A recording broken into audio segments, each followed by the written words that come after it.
And we are back with Believers After Dark. I hope we wasn't going too long. Oh my God, y'all, this has been an absolutely amazing show. Special shout out to my featured guest on Allegedly.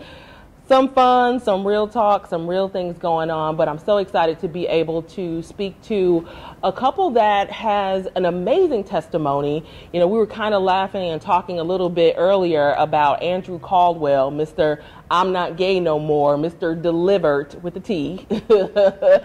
And, you know, we laugh about that, you know, here and there just because of the way, really just because of his delivery. And not actually his deliverance, but the way he delivers his message can sometimes come off comical, but deliverance is real and strongholds are real. And so I'm so excited to have this couple sitting here with me who I'm going to let them tell their testimony in their own way. But from what I gather, from what I've known of them over time, they are a formerly gay couple, and forgive me if I'm saying, you know, the right words or the wrong words or whatever, a formerly gay couple who found each other. They are in love, have a whole family, some beautiful children, and so they are the other side of what some people see as mockery. So I'm so excited to have y'all on. Thank you guys for being here. Thank you for having us. This is Demond and Kiesha Brister. Yes. And so why don't we just start by, you know, telling us a little bit about your testimony specifically. Let's start jump right on into it. Okay, well, I was a lesbian for 18 years. I shot my ex-girlfriend in the head, and she lived, and I went to prison. And while I was in prison, you know, I was mistreated. I was in the hole. You was in the hole too? Yeah, I was in the hole. So when I was in the hole, I made a promise to God. I was like, I'm going to go to church no matter how they look at me, because I was a stud. So a lot of people, when I went to church, church people would look at me funny. They wouldn't talk to me. They would turn their nose up at me. And I stopped going to church. So when I went to prison, I was like, you know, I was in the choir. I wrote a song for the choir. I directed the choir. And I was like, I ended up going to the hole for something I didn't do. And I was just like, you know what, God, when I get out of here, I said, when I go home, I'm going to go to church no matter how they look at me, no matter what they say, I'm going to go to church. So when I came home, I kept going to different churches, and people kept looking at me funny. So I made it to this one church, and I didn't feel judged. And so by me not feeling judged, I would stay there. I would bring my girlfriend to church. We would go to picnics and things like that. This was the one that you shot in the head? Y'all got back together?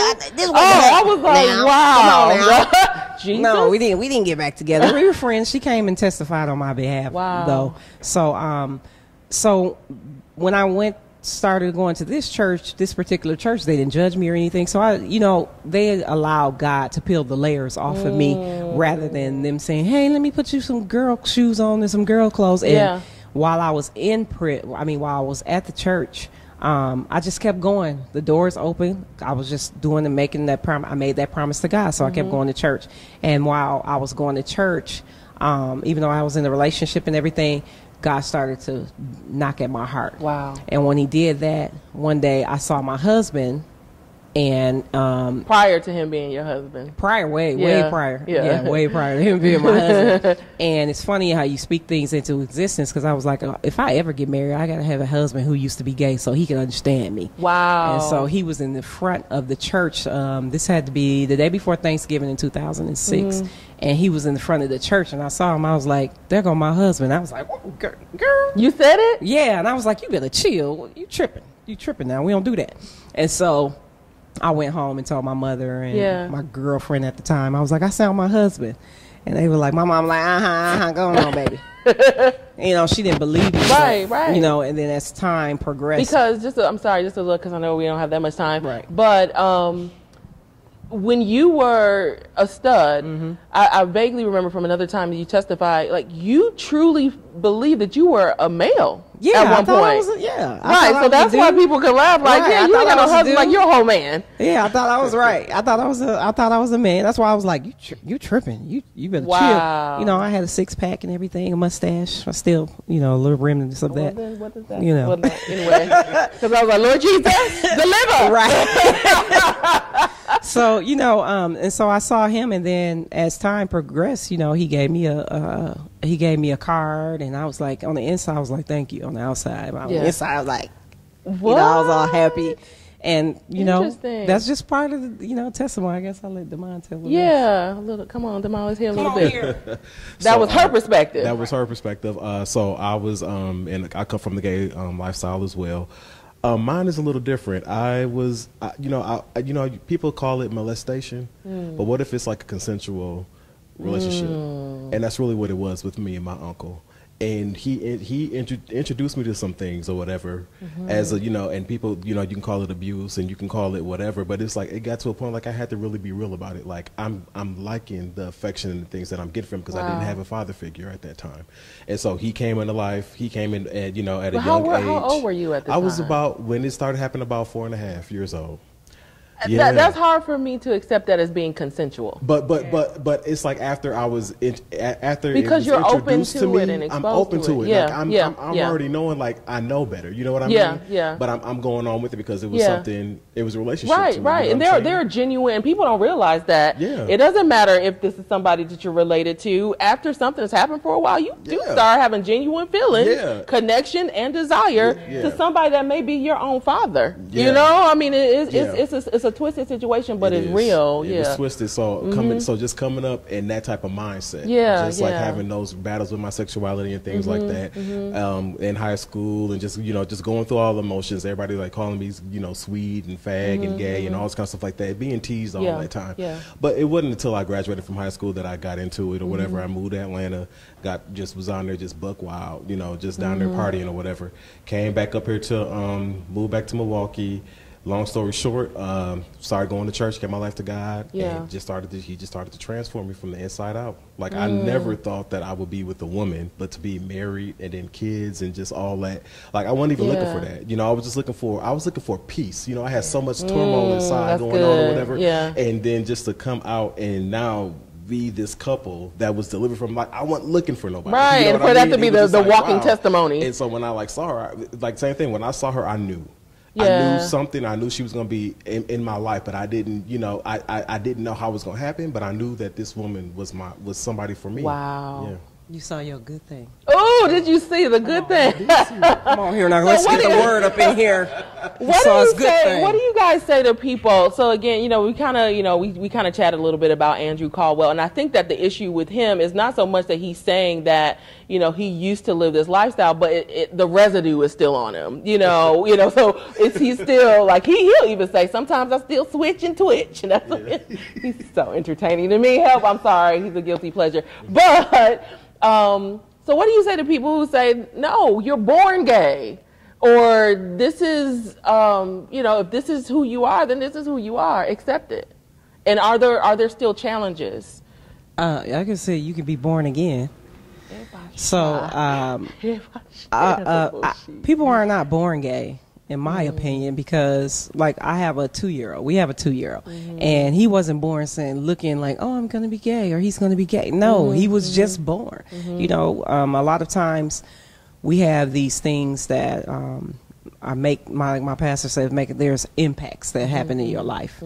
And you can be molested, you can be touched, you can grow up around a lot of women. Like my husband, he grew up around a lot of women, so there weren't a lot of male role models in his life. And so you see boys, there are a lot of little boys out here who grew up around women, so they have they're more feminine. That doesn't mean that they're gay, right. And people have to understand that instead of putting with these labels on all these children and whoever. I don't think people are born gay, because a child is not born racist, but they become racist. It's what you teach them. It's what they see. It's their environment. So that's right. It's what they're exposed to. Oh my God, I really wish we had more time. But kind of in wrapping up, for those people who may be in a place where, I hate to say, we live in such a difficult time right now, where inclusion and acceptance of whatever society says is what it is, and we can't challenge it.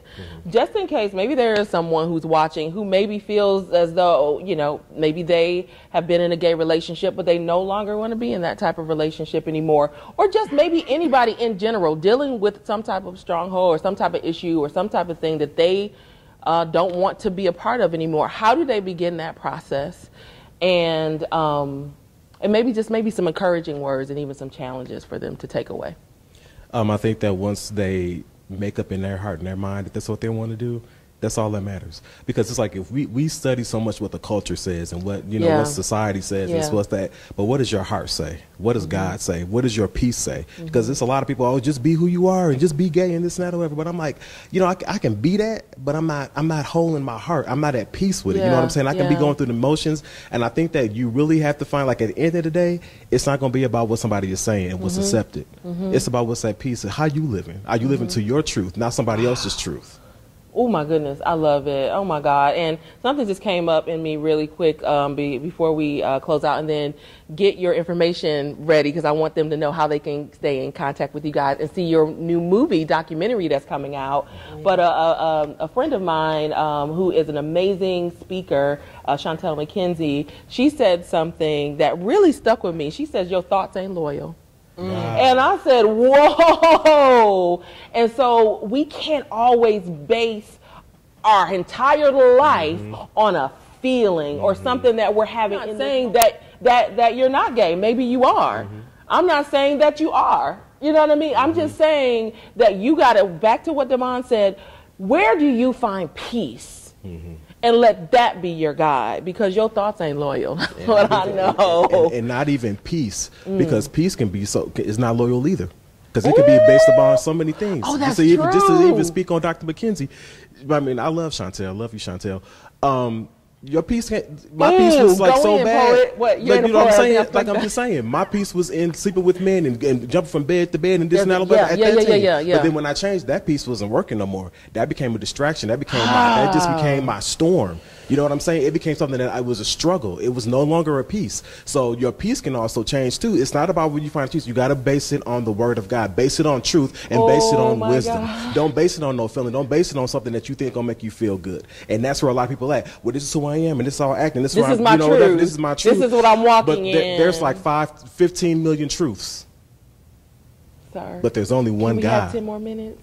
No, but it's only 15 million truths, but it's only one God. Right. Oh my God. Kiesha, where can we see this documentary? Because the folks, I know they want to get connected to you guys. We're going to have a premiere. And we're going to, we'll be giving more information about that. We do have a live that we do every week. What is the live called?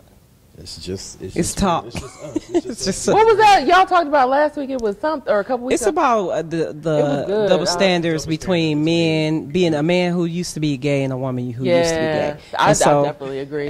You know, because a man used to be gay, you like, women a girl used to be like, that's a plus for me. Right. Wow. So we just we do a lot of talks. We're doing a lot of talks weekly, just to keep it real and keep be honest. Like, you know, a lot of times people are like, oh, you know, it's a lot of different topics, like, oh, well, he used to be gay and I used to be gay and blah, blah, blah. And so we just try to share our truths and about our opinions and how we walk through it. Because a lot of people are like, how did you stop having feelings for women? And because, you know, I said, God, could you take the taste of women out of my mouth? And that's what he did. And so and it's a process. It's a process. I think that's what people need to realize. People need to realize it's a process. Tomorrow, right. You might have a thought the next day, but that doesn't mean that you are not who you want to be. You're not who I'm not here anymore. You know, because I made that a decision in my mind to be transformed by the renewing of my mind. I kept saying, man, this is not what I want. And what happened was God transformed me from the inside out. Wow. You know, He changed the tree. The tree so she could bear different fruit. Woo! And now, you know, people who used to say, "Oh, they did it for church," and they did. I'm like, who get married for church? Right. And if you know me, I don't do anything. I don't want to do. So, you know, who gets married for church? And now we've been married 11 years. We have a 10-year-old, a 9-year-old, and a 2-year-old. Wow. You know, we still making babies. You know what I'm talking about? No, we're not making babies. She always trying to put that in there. What's your Facebook page so they know that where they can connect right there? You can find me on Demond Brister. Yes. Yeah, that's where we do our lives. And then the ministry page, yep, we have Demond and Kiesha Ministries. Yes. And I'm on Instagram, Nabu the Ruler. Follow. I'm telling y'all, follow. You guys will not be disappointed. You know that I absolutely love them, so I will be supporting them here at Believers After Dark and on Saved in the City TV and the Saved in the City Christian Network. So, you know, we're expanding and we're growing and we're staying connected to amazing people. Again, Demond and Kiesha, thanks so much for being on Believers After Dark. And if you're watching, just know that deliverance is yours if you want it. You can be delivered with a D and not with a T. Amen and amen again. We'll be right back after this.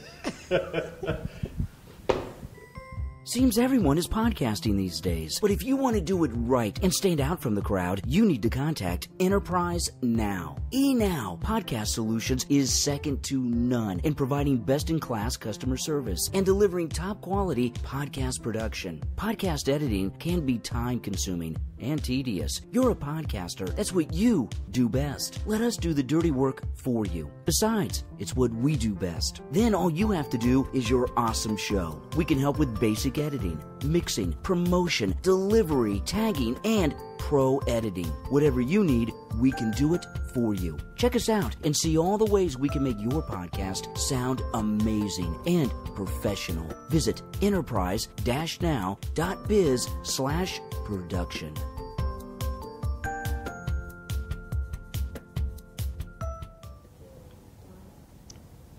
Wow, you guys, we made it to the end. What an amazing show. Thank you so much for hanging with us for this hour on Believers After Dark with your girl, Iberia. So we talked about all kinds of things throughout this episode. And what I really want you to think about as a takeaway, because if nothing else, I want to be able to leave you guys with your kingdom solution for real world issues. So I want you to think about the term deliverance and what that really means for you.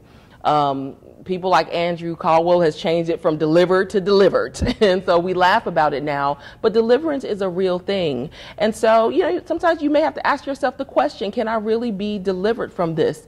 Is there a stronghold in my life that I really can be set free from? So I'm not saying that it's homosexuality. It could be, I don't know what your situation may be, but I am here to sit and tell you, I'm sitting here to tell you that you can be set free from it. And there's a scripture I want to leave you with, and it's Ephesians 6:12.